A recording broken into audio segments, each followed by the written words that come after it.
इसने गीत 5 गीत होते, अब तो 5 नहीं गाए, पहली 5 गाए।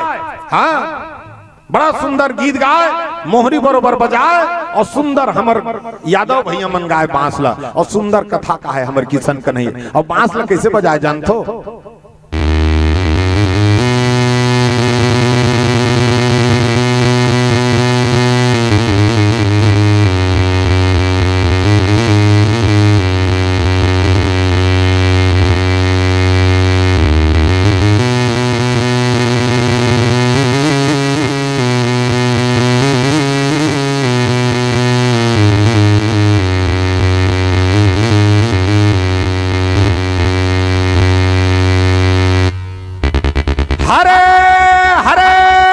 कटही के बीरवर संगी, कटही के बीरवारे मौरत देखे आमाडारो हो।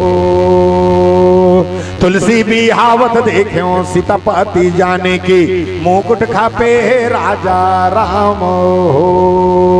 ए हो मोर राम के भैया लक्ष्मण, बोरे बासी कांदा सागो हो।